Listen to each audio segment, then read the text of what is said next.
तो दोस्तों आज 8 अक्टूबर 2020 गुरुवार का दिन हो चुका है। तो आइए फटाफट से बात कर लेते हैं आज के ताजा खबरों की और आज के बड़े खबरों की। दोस्तों आज की बड़ी खबरों में सरसों तेल को लेकर बड़ी खबर आई है। आने वाले दिनों में सरसों का तेल काफी ज्यादा महंगा होने वाला है। तो ये कितना महंगा होगा अभी हम आपको इसके बारे में बताएंगे। इसके अलावा आज की बड़ी खबरों में जियो के बहुत सारे यूजर के लिए एक बड़ी खबर आई है। जियो के यूजर को अब सिक्योरिटी डिपॉजिट देनी होगी। जो लोग 399 रुपए का प्लान लेंगे उन्हें 500 रुपए सिक्योरिटी डिपॉजिट जमा करवानी होगी, यानी ये पैसे अलग से देने होंगे। तो जियो के प्लान के हवाले से ये जो बड़ी खबर आई है, तो ये किस स्थिति में कौन से यूजर पर अप्लाई होगी अभी हम आपको इसके बारे में भी बताएंगे। इसके अलावा आज की बड़ी खबरों में लॉकडाउन को लेकर एक बड़ी खबर आई है। आने वाले दिनों में बहुत सारी जगहों पर एक बार फिर से लॉकडाउन लगने वाला है। तो वो सारी जगहें कौन सी हैं अभी हम आपको इसके बारे में भी बताएंगे। इसके अलावा आज की बड़ी खबरों में दिवाली के पटाखों को लेकर बड़ी खबर आई है। आने वाले दिवाली में ऐसा हो सकता है कि देश के कई जगहों पर सरकार की तरफ से पटाखों को फोड़ने की इजाजत ना दी जाए, क्योंकि चीनी बीमारी के साथ पटाखों का जो धुआं है और जो प्रदूषण है ये काफी ज्यादा खतरनाक हो सकता है। तो इसको लेकर क्या रिपोर्ट आई है अभी हम आपको इसके बारे में भी बताएंगे। इसके अलावा इंडियन रेलवे की तरफ से एक बार फिर बड़ी खबर आई है। 39 नई ट्रेनें चलाई जाएंगी। इसकी जानकारी भी शेयर कर दी गई है कि कौन कौन सी गाड़ियां चलेंगी कहां कहां के लिए। इसके अलावा एक और जानकारी आई है कि कुछ स्पेशल ट्रेनों में सभी यात्रियों की सफर करने से पहले जांच की जाएगी और ये जांच चीनी बीमारी को लेकर होगी। इसके अलावा आज की बड़ी खबरों में इंश्योरेंस को लेकर भी एक बड़ी खबर आई है। साथ ही में आपको बता दें आज की बड़ी खबरों में जो एक सबसे बड़ी खबर है वो है पीएम मोदी को लेकर। पीएम मोदी ने बीते रोज 7 अक्टूबर को पूरे देश के लोगों से बहुत सारी बातें की हैं। भारत के प्रधानमंत्री नरेंद्र मोदी ने बीते रोज जो भी बातें की हैं तो वो पूरे देश के लिए बेहद ही महत्वपूर्ण हो सकती हैं। तो वो बातें कौन सी हैं अभी हम आपको इसके बारे में भी बताएंगे। इसके अलावा आज की बड़ी खबरों में एक बार फिर से सुशांत सिंह के केस को लेकर बड़ी खबर आ चुकी है। साथ ही में आपको बता दें जो उनकी गर्लफ्रेंड रह चुकी है रिया चक्रवर्ती, उनको जमानत दे दी है कोर्ट ने, क्योंकि उन पर आरोप अभी सही तरीके से साबित नहीं हो पाए हैं। तो इस केस को लेकर क्या ताजा अपडेट आया है अभी हम आपको इसके बारे में भी बताएंगे। साथ ही में सरकार की वेबसाइट पर एक क्विज चल रहा है जिसमें आप हिस्सा लेकर घर बैठे बैठे 15,000 रुपए भी जीत सकते हैं। तो आपको इसकी भी जानकारी इसी वीडियो में मिलने वाली है। तो इसीलिए वीडियो को थोड़ा सा भी भगाए बिना इन सभी खबरों को ध्यान से देखें, क्योंकि इनमें से बहुत सारी ऐसी खबरें हैं जिसका असर सीधे आपकी जिंदगी पर पड़ सकता है। तो आइए सीधे चलते हैं आज की पहली बड़ी खबर की तरफ। और आज की पहली बड़ी खबर में सबसे पहले आपके लिए पेश है चीनी बीमारी का बिल्कुल ताजा अपडेट अपने भारत की तरफ से। जैसा कि आप देख सकते हैं अपनी स्क्रीन पर ptrnews.com की तरफ से चीनी बीमारी का बिल्कुल ताजा अपडेट आपके सामने है। ताजा मिली जानकारी के मुताबिक एक बार फिर से 78,000 से ज्यादा नए मामले सामने आए हैं चीनी बीमारी के। इन नए मामलों के आने के बाद अब हमारे भारत में चीनी बीमारी के टोटल मरीजों की संख्या 68,32,988 हो गई है। आपको बता दें कि इन टोटल मरीजों में से अभी तक 1,05,554 लोगों की जान जा चुकी है। इसके अलावा अच्छी बात यह है कि इन टोटल मरीजों में से अभी तक 58,24,462 लोग ठीक भी हो चुके हैं। इसके अलावा जो लोग अभी बचे हैं जिन लोगों का इलाज चल रहा है तो उनकी संख्या अब हमारे भारत में 9,01,924 हो गई है। बात करेंगे आज के अगले बड़े खबर की, तो सरकार की वेबसाइट का उठाइए फायदा और जीतिए बिल्कुल फ्री में घर बैठे बैठे मोबाइल फोन का इस्तेमाल करके 15,000 रुपए। जी हाँ, हम ये जानकारी आपको अपनी तरफ से नहीं दे रहे, बल्कि ये जानकारी सीधे भारत सरकार की वेबसाइट से आई है, यानी कि mygov.in की तरफ से। जैसा कि आप जानते हैं कि अभी हाल ही में 2 अक्टूबर का दिन बीता है और 2 अक्टूबर के दिन गांधी जी की जयंती मनाई जाती है। तो उसी मौके पर भारत सरकार की वेबसाइट की तरफ से एक कॉन्टेस्ट लॉन्च किया गया था, एक क्विज लॉन्च किया गया था। इस कॉन्टेस्ट के तहत आपको अपने मोबाइल फोन के जरिए या लैपटॉप के जरिए घर बैठे बैठे 10 सवालों का जवाब देना है 100 सेकंड के अंदर। आप जितना सही जवाब देंगे तो आप उतने ज्यादा हकदार हो पाएंगे इस पुरस्कार को जीतने के। जो पहला विजेता होगा जिसने बिल्कुल सही से तेजी से जवाब दिया होगा तो उसको 25,000 रुपए मिलेंगे, दूसरे विजेता को 15,000 रुपए, तो तीसरे विजेता को 10,000 रुपए मिलेंगे। अच्छी बात यह है कि आप इस क्विज को हिंदी में भी खेल सकते हैं और इंग्लिश में भी खेल सकते हैं। इसको खेलने के लिए कहां पर जाना है अभी हम आपको इसके बारे में बताएंगे, लेकिन इससे पहले देखिए आज की और भी बड़ी खबरें। बात करेंगे आज के अगले बड़े खबर की, तो बिगड़ेगा रसोई का बजट, दिवाली तक महंगा होने वाला है सरसों का तेल, 30 रुपए तक बढ़ सकते हैं दाम। जी हाँ, अभी हाल ही में ये खबर आई थी कि सरकार ने इस बात के निर्देश जारी कर दिए हैं कि अब सरसों तेल में किसी और दूसरे तेल की मिलावट नहीं की जाएगी। आपको बता दें इससे पहले सरसों तेल में कई ऐसे खाने वाले तेल होते थे जिसकी मिलावट की जाती थी और इसकी परमिशन खुद सरकार ने दे रखी थी, लेकिन अब सरकार ने अपने नए निर्देश में इस बात को साफ कर दिया है कि अब अक्टूबर के महीने से सरसों के तेल में किसी भी तरह की मिलावट नहीं की जा सकेगी। आपको बता दें इस नियम से लोगों को तो बिल्कुल शुद्ध सरसों का तेल मिलेगा, लेकिन इसके लिए कीमत भी ज्यादा चुकानी होगी। जो ताजा जानकारी आई है उसके मुताबिक सरसों के तेल पर 30 रुपए की बढ़त हो सकती है दिवाली आते आते। दोस्तों अगली खबर बताने से पहले हमारी आपसे एक रिक्वेस्ट है, आप वीडियो तो देख ही रहे हैं लेकिन वीडियो को देखने के साथ इसे लाइक कर दें और अपने दोस्तों में शेयर कर दें, क्योंकि जो आपका लाइक और शेयर करना है यही हमारी मेहनत का फल होता है और हम आपके लिए महत्वपूर्ण खबरें ला पाते हैं। तो मेरे प्यारे देश के वासियों वीडियो को लाइक कर दें। बात करेंगे आज के अगले बड़े खबर की, तो जियो ग्राहकों को झटका, इन जियो यूजर को जमा करने होंगे 1800 रुपए सिक्योरिटी डिपॉजिट के रूप में। जी हाँ, रिलायंस जियो की ओर से अभी हाल ही में पोस्टपेड प्लस सर्विस अनाउंस की गई थी और इसके प्लान्स भी लॉन्च किए गए थे जिनकी कीमत 399 रुपए से लेकर 1499 रुपए तक थी। लेकिन आपको बता बता दें इसी के बीच जो भारत सरकार की अपनी टेलीकॉम डिपार्टमेंट है यानी कि ट्राई, जो कि टेलीकॉम कंपनियों का देखरेख करती है और इनके लिए नियम भी बनाती है, तो आपको बता दें इसी ट्राई की वेबसाइट पर पोस्टपेड प्लान के बारे में एक जानकारी दी गई है, जिसमें यह लिखा गया है कि जो भी लोग पोस्टपेड प्लान लेंगे तो उन लोगों को अब सिक्योरिटी डिपॉजिट जमा करवानी होगी, यानी कि सिक्योरिटी डिपॉजिट के पैसे अलग से देने होंगे। हम ये जानते हैं कि हम जहां पर भी किसी भी चीज के लिए सिक्योरिटी डिपॉजिट जमा करवाते हैं तो वो पैसे हमें बाद में वापस मिल जाते हैं। ताजा जानकारी के मुताबिक जियो के जो भी पोस्टपेड प्लान के यूजर हैं तो उन लोगों को 500 रुपए से लेकर 1800 रुपए तक की सिक्योरिटी डिपॉजिट जमा करवानी पड़ सकती है। हालांकि इस बात की जानकारी जियो की वेबसाइट पर नहीं दी गई है। वहीं जो ट्राई की वेबसाइट है यानी जो टेलीकॉम डिपार्टमेंट की वेबसाइट है वहाँ पर भी बहुत छोटे अक्षरों में इस बात को लिखा गया है। भारत सरकार की टेलीकॉम डिपार्टमेंट ट्राई की वेबसाइट पर जो जानकारी दी गई है उसमें लिखा गया है कि जियो के पोस्टपेड प्लस के मेंबरशिप लेने वाले यूजर को एक तय रकम में बतौर सिक्योरिटी डिपॉजिट जमा करवानी होगी। तो जियो के जो भी ऐसे यूजर हैं जिन लोगों ने पोस्टपेड प्लस की सर्विस ले रखी है या लेने वाले हैं तो उन लोगों को आने वाले दिनों में 399 रुपए के प्लान पर 500 रुपए की सिक्योरिटी देनी होगी, 599 रुपए के प्लान पर 750 रुपए सिक्योरिटी देनी होगी, 799 रुपए के प्लान पर 1000 सिक्योरिटी देनी होगी। और इसी की तरह जैसे जैसे आपके प्लान के रेट बढ़ेंगे तो आपकी सिक्योरिटी भी बढ़ जाएगी, यानी कि ये पैसे अभी आपको देने होंगे और बाद में ये पैसे आपको वापस भी मिल सकते हैं। ज्यादा जानकारी के लिए आप जियो के कस्टमर केयर से भी बात कर सकते हैं। बात करेंगे आज के अगले बड़े खबर की, तो चीनी बीमारी के बढ़ते मामले को देखते हुए इन जगहों पर फिर से लॉकडाउन लगाने की हो रही है तैयारी। आइए बताएं क्या है प्लानिंग। जी हाँ, जैसा कि आप जानते हैं कि चीनी बीमारी ने पूरी दुनिया में तहलका मचा रखा है। कभी कभी कहीं पर चीनी बीमारी के मामले आना कम हो जाते हैं तो इसी के लिए वहाँ की सरकार वहाँ के लोगों को लॉकडाउन से छूट दे देती है और पाबंदियों को हटा देती है। लेकिन छूट देने के बाद फिर से चीनी बीमारी के मामले काफी ज्यादा आने लगते हैं। तो आपको बता दें ऐसा ही हुआ है बहुत सारे देशों में। कई सारे ऐसे देश हैं जहाँ पर चीनी बीमारी के मामले कम होने पर वहाँ पर छूट दे दी गई, लेकिन छूट जैसे ही दी गई तो वैसे ही चीनी बीमारी के मामले बढ़ने लगे। तो इसी की वजह से बहुत सारे ऐसे देश हैं जहाँ पर एक बार फिर से पाबंदियां लगाने पर विचार किया जा रहा है। कई जगहों पर पाबंदियां लगा दी गई हैं और कई ऐसे देश हैं जो कि दोबारा लॉकडाउन की तैयारी कर रहे हैं। ये बात कहना गलत नहीं होगा कि जहाँ पर भी चीनी बीमारी के मरीज बहुत ज्यादा बढ़ने लगेंगे, हालात बेकाबू हो जाएंगे तो वहाँ पर फिर से लॉकडाउन जैसे हालात पैदा हो सकते हैं, चाहे वो हमारा भारत देश हो या कोई दूसरा देश हो। फिलहाल हम आपको बता दें कि जो देश पाबंदियां लगाने की तैयारी कर रहे हैं या लॉकडाउन लगाने की तैयारी, तो उन देशों में नेपाल है, फ्रांस है, इसके अलावा जर्मनी है, स्पेन है, इटली है और नीदरलैंड है। तो इन सभी जगहों पर फिर से पाबंदियां लगाने की बातचीत की जा रही है। कई जगहों पर लगा भी दी गई है। बात करेंगे आज के अगले बड़े खबर की, तो चीनी बीमारी से हो रहे लंग्स खराब, इस राज्य में लगेगी पटाखों पर रोक। जी हाँ, राजस्थान में इस बार दीपावली के पटाखों की गूंज शायद सुनाई नहीं देगी। चीनी बीमारी की वजह से लंग्स खराब होने और पटाखों से इसकी संभावनाएं कई गुना बढ़ जाने की शिकायत के बाद अब राजस्थान के मानव अधिकार आयोग ने सभी जिला कलेक्टर को और पुलिस के अधीक्षकों को पत्र लिखकर इसके लिए किए जाने वाले उपायों की जानकारी मांगी है। दोस्तों, अगर आपको पता नहीं है तो हम आपको बता दें कि चीनी बीमारी की वजह से एक जो बहुत बड़ी दिक्कत आती है चीनी बीमारी के मरीजों में, वो है सांस लेने की, यानी कि लंग्स खराब हो जाते हैं। और ऐसे हालत में अगर पटाखे जलाए जाएंगे, बहुत ज्यादा वायु प्रदूषण होगा तो इसकी वजह से ऐसे लोगों की हालत काफी ज्यादा बिगड़ सकती है। इसके अलावा जो नॉर्मल व्यक्ति हैं उनकी भी तबीयत खराब हो सकती है। मानव अधिकार ने जैसे ही कई जिलों से पूछा कि आखिर इसका उपाय क्या है, तो उसी के 48 घंटे के भीतर जो धौलपुर प्रशासन है उसने सीधे पटाखों पर ही रोक लगा दी। तो आने वाले दिनों में ऐसा हो सकता है कि देश के कई हिस्सों में पटाखों की बिक्री पर और इसके फोड़ने पर रोक लग जाए। एक्सपर्ट ये भी बताते हैं कि प्रदूषण बहुत ज्यादा बढ़ने से चीनी बीमारी का खतरा और ज्यादा बढ़ जाता है। तो इसी के मद्देनजर लोगों की सुरक्षा के लिए ये काम किया जा सकता है। बात करेंगे आज के अगले बड़े खबर की, तो भारतीय रेलवे इस ट्रेन में मुसाफिरों को देगा चीनी बीमारी की किट। सफर से पहले होगी हर पैसेंजर की जांच। जी हाँ, जैसा कि आप जानते हैं कि चीनी बीमारी की वजह से काफी दिनों से जो नियमित ट्रेनें हैं वो अभी भी बंद हैं, लेकिन स्पेशल मुहिम के तहत बहुत सारी ट्रेनों को चलाया जा रहा है। आपको बता दें अब इसी को लेकर खबर आई है कि इंडियन रेलवे तेजस एक्सप्रेस ट्रेन को चलाएगा। दोस्तों, अगर आपको पता नहीं है तो हम आपको बता दें कि जो भी तेजस ट्रेनें हैं वो असल में प्राइवेट ट्रेनें हैं। प्राइवेट होने की वजह से इन ट्रेनों की जो सर्विस है वो बहुत ज्यादा बेहतर हो चुकी है। जब भी आप इन प्राइवेट ट्रेनों में सफर करेंगे तो आपको ऐसा लगेगा कि आप प्लेन में सफर कर रहे हैं, क्योंकि जैसे प्लेन में एयर होस्टेस होती हैं तो उसी तरह से आपकी सर्विस के लिए वहाँ पर लड़के होंगे और लड़कियां होंगी। फिलहाल चीनी बीमारी की वजह से ये जो ट्रेनें थी वो बंद थी, लेकिन आपको बता दें अब इंडियन रेलवे ने ये फैसला लिया है कि 17 अक्टूबर 2020 से 2 तेजस ट्रेनों को चलाया जाएगा। पहली ट्रेन चलती है लखनऊ से दिल्ली के बीच और दूसरी ट्रेन चलेगी अहमदाबाद से मुंबई के बीच। जो भी इस ट्रेन के यात्री होंगे तो उन लोगों को सफर करने से पहले थर्मल स्क्रीनिंग से गुजरना होगा, यानी कि उनका टेम्परेचर चेक किया जाएगा। ये जांच असल में चीनी बीमारी के लिए की जाती है। साथ ही में आपको बता दें कि जो भी इन ट्रेनों के पैसेंजर होंगे तो उन्हें चीनी बीमारी की किट दी जाएगी, जिसको सुरक्षा किट के रूप में भी जाना जाता है। आपको बता दें कि इस तरह की किट अक्सर प्लेन के अंदर दी जाती है। किट में एक मास्क होता है, एक फेस शील्ड होता है, एक जोड़ी ग्लव्स होते हैं और साथ में सैनिटाइजर होता है। ज्यादा जानकारी के लिए आप इंडियन रेलवे की वेबसाइट पर जा सकते हैं। दोस्तों, साथ ही में आपको इंडियन रेलवे से जुड़ी एक और खबर बता दें, जैसा कि आप देख सकते हैं अपनी स्क्रीन पर कि जल्दी 39 नई स्पेशल ट्रेनों की शुरुआत करेगा भारतीय रेलवे। आप देख सकते हैं इसकी पूरी सूची। जी हाँ, रेलवे ने बीते रोज बुधवार को 39 नई ट्रेनों के लिए जोनों को अनुमति दे दी है। हालांकि अभी ये नहीं बता बताया गया है कि ये ट्रेनें किस तारीख से शुरू की जाएंगी, लेकिन इन ट्रेनों की जो लिस्ट है वो आ चुकी है। लिस्ट में ये सभी जानकारियां हैं कि ट्रेनों के नंबर क्या है, वो ट्रेनें कहां से कहां तक के लिए चलेंगी, कौन कौन से दिन चलेंगी। तो जो भी ट्रेन से सफर करने वाले हैं तो उन लोगों के लिए ये काफी अच्छी खबर है। इंडियन रेलवे की तरफ से जो सूची जारी की गई है 39 नई ट्रेनों की, उसे आप कहां पर देख सकते हैं अभी हम आपको इसके बारे में बताएंगे। लेकिन उससे पहले देखिए आज की और भी बड़ी खबरें। बात करेंगे आज के अगले बड़े खबर की तो IRDA ने दी चेतावनी, बीमा बेचने के नाम पर हो रही है ठगी, सिर्फ यहाँ से खरीदें पॉलिसी। जी हाँ, भारत सरकार के बीमा डिपार्टमेंट की तरफ से देश के सभी लोगों को चेतावनी दी गई है, खास करके उन लोगों के लिए जो लोग अपने लिए इंश्योरेंस खरीद रहे हैं। आपको बता दें कि अभी बहुत सारी फर्जी कंपनियां या जो धोखा देने वाले लोग हैं वो लोग बहुत सारे लोगों को कॉल कर रहे हैं और उनको लुभावने ऑफर दे रहे हैं। कई सारे ऑफर और कई सारे फायदे देखकर बहुत सारे लोग इसमें फिसल जा रहे हैं, यानी कि धोखाधड़ी का शिकार हो जा रहे हैं और एक ऐसी कंपनी से अपने लिए इंश्योरेंस ले रहे हैं जो कि असल में सरकार के पास रजिस्टर्ड ही नहीं है। तो इसीलिए आपको इससे बचने की जरूरत है। अगर आपने किसी ऐसी कंपनी से इंश्योरेंस ले लिया जो कि धोखे वाली है और जो सरकार के पास रजिस्टर्ड नहीं है, तो आपके पैसे भी चले जाएंगे और बाद में आपको उस इंश्योरेंस का कोई फायदा भी नहीं होगा। लेकिन आपको बता दें इसका इलाज खुद भारत सरकार की जो बीमा डिपार्टमेंट है वो लेकर आई है। भारत सरकार के बीमा डिपार्टमेंट की तरफ से उन सभी कंपनियों की जानकारी दी गई है, उनकी वेबसाइट की जानकारी दी गई है, उनके फोन नंबर दिए गए हैं जो कि असल में सरकार के पास रजिस्टर्ड हैं और जहां से लोगों को किसी भी तरह का इंश्योरेंस लेना चाहिए। तो अभी हम आपको उस लिस्ट की भी जानकारी देंगे कि आप उसे कहां पर देख सकते हैं। लेकिन आइए जानते हैं इससे पहले आज की और भी बड़ी खबरें। बात करेंगे आज के अगले बड़े खबर की तो दिल्ली में हफ्ते वाले बाजार और सिनेमा खुलने का रास्ता हुआ साफ, सीएम केजरीवाल ने दे दी है इजाजत। जी हां, देश की राजधानी दिल्ली के साप्ताहिक बाजारों के खुलने का रास्ता साफ हो गया है। बीते रोज बुधवार को मुख्यमंत्री अरविंद केजरीवाल ने कहा कि अब दिल्ली के सभी वीकली मार्केट दोबारा खोले जाएंगे। अभी दिल्ली के अंदर एक हफ्ते में केवल 2 दिन बाजार लगता है, लेकिन आने वाले दिनों में 15 अक्टूबर के बाद हफ्ते के सभी दिन बाजार लग सकेंगे। साथ ही सीएम केजरीवाल ने दिल्ली के सभी सिनेमा हॉल को खोलने की इजाजत दे दी है। आने वाले 15 अक्टूबर से दिल्ली के सभी सिनेमाघर खोल दिए जाएंगे। दिल्ली के मुख्यमंत्री ने आगे कहा कि हालांकि उन्हें केंद्र सरकार द्वारा जो भी गाइडलाइन जारी की गई है चीनी बीमारी को लेकर, तो सिनेमाघर वालों को उसका पालन करना होगा। इसके अलावा जो लोग सिनेमाघर जाएंगे फिल्म देखने के लिए, तो उन लोगों को भी चीनी बीमारी के लिए जो नियम बनाए गए हैं उसका पालन करना होगा। साथ ही में दिल्ली सरकार की तरफ से एक और बड़ी खबर आई है, जैसा कि आप देख सकते हैं अपनी स्क्रीन पर कि दिल्ली में 24 घंटे खुलेंगे रेस्टोरेंट, नहीं होगी पर्यटन लाइसेंस की जरूरत। जी हाँ, चीनी बीमारी के बीच राष्ट्रीय राजधानी में रेस्टोरेंट, ढाबे और होटल को बड़ी राहत देते हुए इन्हें 24 घंटे खोलने की अनुमति दे दी गई है। दिल्ली सरकार ने कहा है कि अब जो होटल रेस्टोरेंट हैं वो 24 घंटे खोल सकते हैं और इसके लिए कोई अलग से लाइसेंस लेने की जरूरत नहीं है। आपको बता दें कि इसी के साथ दिल्ली सरकार ने एक और बड़ा ऐलान किया है। आपको बता दें कि जो अभी होटल वाले हैं या रेस्टोरेंट वाले हैं तो उन्हें एक पुलिस लाइसेंस की जरूरत पड़ती है। इसके अलावा एक और लाइसेंस की जरूरत पड़ती है जिसको स्वास्थ्य व्यापार लाइसेंस कहा जाता है। लेकिन अब दिल्ली सरकार ने कहा है कि अब इन दोनों ही लाइसेंस की कोई जरूरत नहीं होगी, यानी अब दिल्ली में जो होटल या रेस्टोरेंट या ढाबा रात में खुले रहेंगे तो अब उन पर पुलिस वालों का भी कोई जोर नहीं होगा,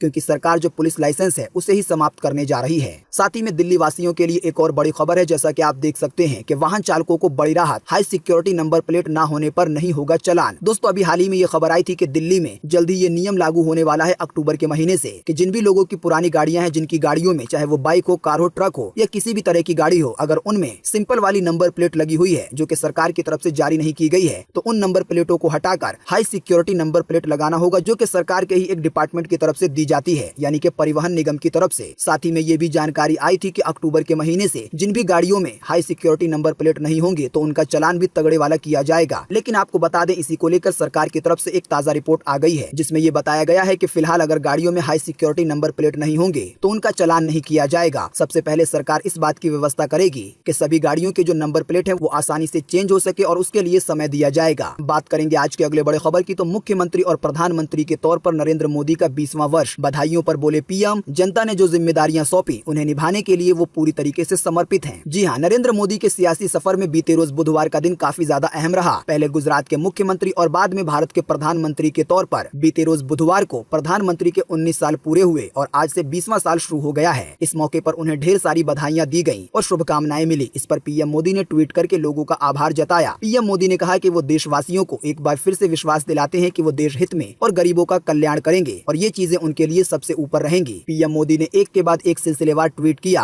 काफी सारी बातें पूरे देश के लोगों से कही। तो दोस्तों, पीएम मोदी ने जो भी बातें बताई हैं, मैं एक एक करके सारी बातें तो नहीं बता पाऊंगा, लेकिन इसके लिए हम आपको एक आर्टिकल का लिंक देंगे इसी वीडियो के नीचे डिस्क्रिप्शन में, जिस पर आप क्लिक करके ये जानकारी प्राप्त कर पाएंगे कि पीएम मोदी ने पूरे देश के लोगों से क्या क्या बातें कही हैं और पीएम मोदी पूरे देश के लिए क्या क्या करेंगे। तो ये जानकारी बेहद ही महत्वपूर्ण है। बात करेंगे आज के अगले बड़े खबर की तो सर्दी में चीनी बीमारी से बचाएंगे 3 सूत्रीय सुरक्षा कवच, चलाया जाएगा पूरे देश में जन आंदोलन। जी हाँ, जैसा कि आप जानते हैं कि ठंड का महीना आने वाला है, कई जगहों पर तो अब ठंड लगने भी लगी है, लेकिन आपको बता दें इसी के साथ चीनी बीमारी का खतरा बढ़ जाता है एक्सपर्ट के मुताबिक। और इसी चीज के बचाव के लिए केंद्र सरकार ने 3 सूत्रीय सुरक्षा कवच लागू किया है। आने वाले दिनों में आपको सभी जगह पर इस तरह के बोर्ड फ्लैग्स देखने को मिलेंगे जहां पर आपको 3 सावधानियां बरतने को कहा जाएगा। असल में सरकार पूरे देश में एक आंदोलन चलाने वाली है ताकि लोग चीनी बीमारी से बच सकें। आने वाले दिनों में आपको टीवी पर, रेडियो पर, इसके अलावा इंटरनेट पर, यूट्यूब पर, फेसबुक पर सभी जगह पर इस तरह के बैनर दिखाई दे सकते हैं। इसके अलावा होटल में, रोड पर, कंपनियों में, यानी कि सभी जगहों पर आंदोलन के तहत इन 3 बातों को फैला दिया जाएगा कि सर्दी में इन 3 बातों को जरूर ध्यान रखना है। अगर आपने इन 3 बातों को ध्यान नहीं रखा तो आप फिर चीनी बीमारी के शिकार हो सकते हैं। आप में से बहुत सारे लोग सोच रहे होंगे कि आखिर जो सरकार इतना बड़ा आंदोलन चलाने जा रही है तो वो 3 बातें क्या हैं? तो ये बहुत सिंपल सी बातें हैं। पहला है चीनी बीमारी से बचने के लिए मास्क पहनना, दूसरा है दूरी बनाए रखना और तीसरा है निरंतर हाथ धोना। सरकार आने वाले दिनों में जो एक बड़ा आंदोलन करने वाली है तो उसमें लोगों को बस यही बातें बताई जाएंगी कि लोगों को इन 3 बातों का ध्यान रखना है। बात करेंगे आज के अगले बड़े खबर की तो राहुल गांधी ने शेयर किया पीड़ित परिवार के साथ बातचीत का वीडियो। हाथरस केस से जुड़ी हुई है बात। जी हाँ, जैसा कि आप जानते हैं कि अभी हाल ही में हमारे देश में एक बड़ा ही दुष्कर्म किया गया। एक दलित युवती के साथ सामूहिक दुष्कर्म हुआ और फिर उसके बाद इलाज के दौरान उसकी जान भी चली गई। लेकिन इस पर सितम हुआ कि जो परिवार वाले थे उनको उसका चेहरा भी देखना नसीब नहीं हुआ। रिपोर्ट के मुताबिक पुलिस वालों की तरफ से रात में ही जबरन तरीके से उस पीड़िता युवती का अंतिम संस्कार कर दिया गया। दोस्तों, ये बात आप भी जानते होंगे कि अब ये केस कितना ज्यादा बढ़ चुका है। बहुत सारी राजनीतिक पार्टियां इसमें शामिल हो चुकी हैं। अभी हाल ही में राहुल गांधी और प्रियंका गांधी पीड़िता के परिवार से मिलने जाना चाहती थी, लेकिन पुलिस वालों ने पहली बार में नहीं जाने दिया। लेकिन दूसरी बार में राहुल गांधी और प्रियंका गांधी पीड़िता के परिवार के पास पहुंच गई। तो जिस समय राहुल गांधी पीड़िता के परिवार से मिले थे तो उस समय उन्होंने एक वीडियो बनाया। ऐसा बहुत कम होता है कि पीड़िता के परिवार के घर के अंदर की तस्वीरें या वीडियो सामने आए। तो जो वीडियो जारी किया गया है राहुल गांधी की तरफ से, उसमें दिखाया गया है कि पीड़िता के परिवारों को क्या क्या दिक्कतें हो रही हैं और साथ ही में आपको ये भी देखने को मिलेगा कि राहुल गांधी ने वहां पर जाकर क्या किया। अगर आप इस वीडियो को देखना चाहते हैं तो इसका लिंक आपको मिलेगा इसी वीडियो के नीचे डिस्क्रिप्शन में। दोस्तों, इसके अलावा आपको एक और लिंक मिलेगा इसी वीडियो के नीचे डिस्क्रिप्शन में, जिसके जरिए आप सरकार की तरफ से जो कॉन्टेस्ट निकाला गया है जिसमें आप 25,000 रुपए या 15,000 रुपए या 10,000 रुपए जीत सकते हैं, तो आप उस वाले कॉन्टेस्ट में हिस्सा ले पाएंगे। साथ ही में आपको इसी वीडियो के नीचे डिस्क्रिप्शन में एक और लिंक मिलेगा जिसके जरिए आप ये जान पाएंगे कि वो कौन सी 39 ट्रेनें हैं जो कि आने वाले दिनों में चलने वाली हैं, यानी कि उनकी लिस्ट आप देख पाएंगे। इसके अलावा हमने आपको एक और खबर बताई थी इंश्योरेंस से लेकर कि बहुत सारी ऐसी फर्जी कंपनियां हैं जो कि बड़ा बड़ा ऑफर देकर इंश्योरेंस के नाम पर लोगों को ठग रही है। तो इसी की वजह से भारत सरकार का जो बीमा डिपार्टमेंट है उसने सही कंपनियों की लिस्ट जारी कर दी है। तो उस लिस्ट का लिंक भी आपको इसी वीडियो के नीचे डिस्क्रिप्शन में मिलेगा और साथ ही में मिलेगी अधिक जानकारी। बात करेंगे आज के अगले बड़े खबर की तो आज 8 अक्टूबर 2020 को पूरे देश में ये रहेगा मौसम का हाल। मौसम विभाग ने जारी किया है मौसम का पूर्वानुमान। जी हाँ, मौसम विभाग के अनुसार अगले 24 घंटे के दौरान असम में, मेघालय में, गंगीय पश्चिम बंगाल में, तटीय आंध्र प्रदेश में और तेलंगाना में हल्की से मध्यम बारिश होगी, लेकिन कई जगहों पर भारी बारिश की भी चेतावनी जारी की गई है। इसके अलावा आपको बता दें कि पूर्व उत्तर के बाकी हिस्सों में, साथ ही में बिहार में, झारखंड में, उप हिमालय पश्चिम बंगाल में, सिक्किम में, उड़ीसा में, पूर्वी मध्य प्रदेश में, विदर्भ में, रायलसीमा में, तमिलनाडु में और साथ ही में कर्नाटका के भी कुछ हिस्सों में हल्की से मध्यम बारिश की संभावना जताई गई है। हमने आपको जिन भी राज्यों के नाम बताए हैं उन राज्यों को छोड़कर लगभग पूरे देश के सभी राज्यों में मौसम सूखा बना रहने की उम्मीद है। मौसम की ये जानकारी स्काईमेट वेदर की तरफ से थी। बात करेंगे आज के अगले बड़े खबर की तो किसान खुद कर सकेंगे अपने खेत की मिट्टी की जाँच। वैज्ञानिकों ने तैयार की है टेस्टिंग किट। जी हाँ, छत्तीसगढ़ में इंदिरा गांधी कृषि विद्यालय ने खेतों की मिट्टी की जाँच के लिए एक नई किट इजाद की है जिसकी मदद से किसान अपने खेतों की मिट्टी में जो भी मौजूद पोषक तत्व हैं उसकी जांच खुद कर सकेंगे। अभी किसानों को एक्सपर्ट के पास जाना पड़ता है या कृषि विभाग में जाना पड़ता है अपनी मिट्टी की जांच करवाने के लिए, लेकिन अब जो नई किट इजाद की गई है उसकी मदद से अब किसान खुद ही अपने खेतों की मिट्टी की जांच कर पाएंगे और इस मिट्टी में खेती अच्छी होगी या नहीं। तो हमारे किसानों के लिए ये काफी अच्छी बात है। बात करेंगे आज के अगले बड़े खबर की तो अभी बंद नहीं होगी सुशांत सिंह राजपूत केस की फाइल। सीबीआई नए एंगल से अब करेगी जाँच। जी हाँ, जैसा की आप जानते हैं कि अभी हाल ही के महीनों में बॉलीवुड एक्टर सुशांत सिंह ने अपनी जान दे दी थी, लेकिन आपको बता दें बहुत सारे लोग बता रहे थे कि सुशांत सिंह ने अपनी जान खुद नहीं दी बल्कि उनकी जान ली गई है। इसी की वजह से इसकी सीबीआई जांच की मांग हुई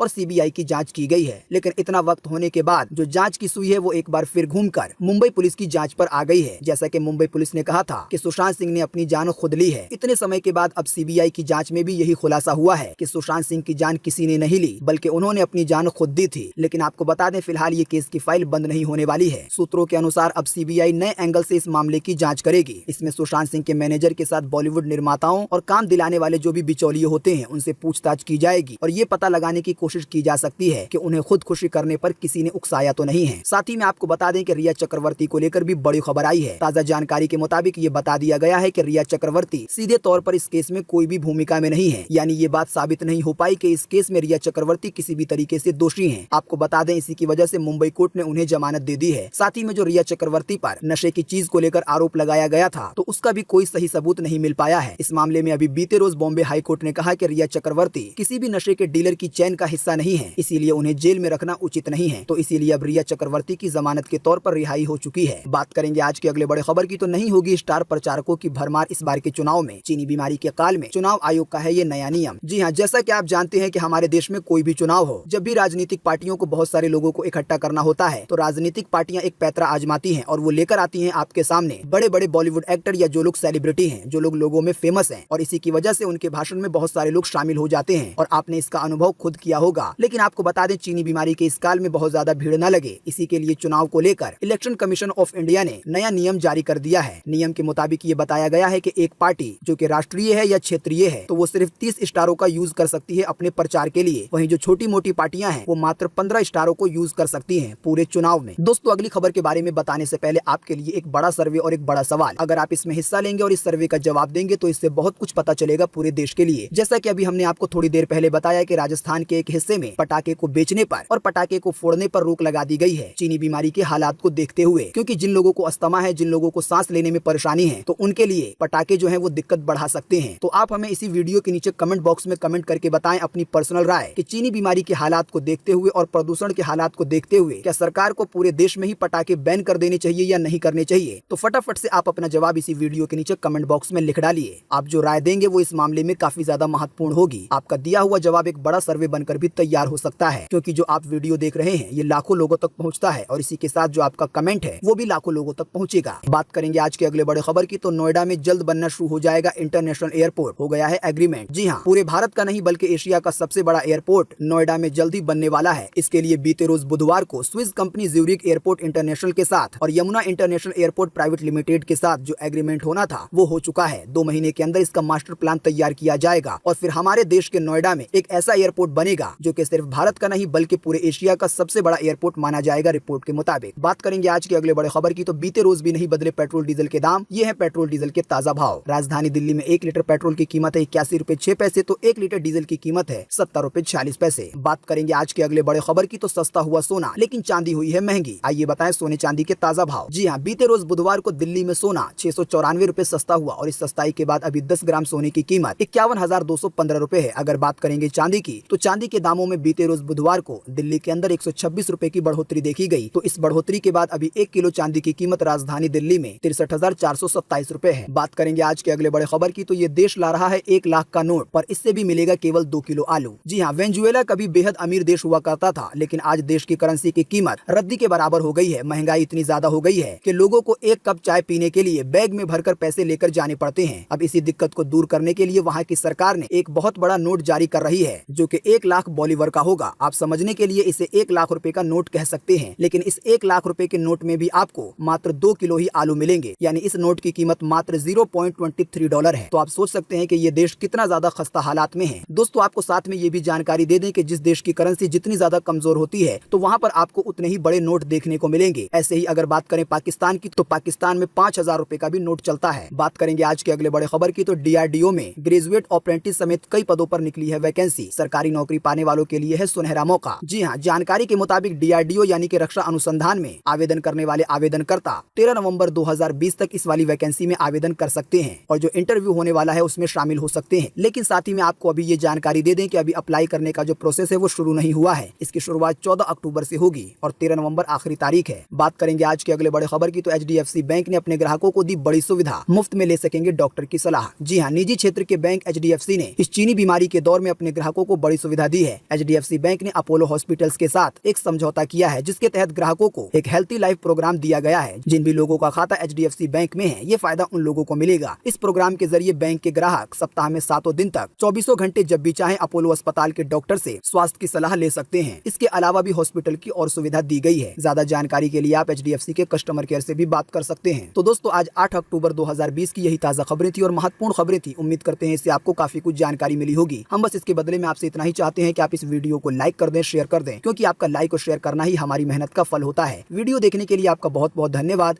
थैंक्स फॉर वॉचिंग।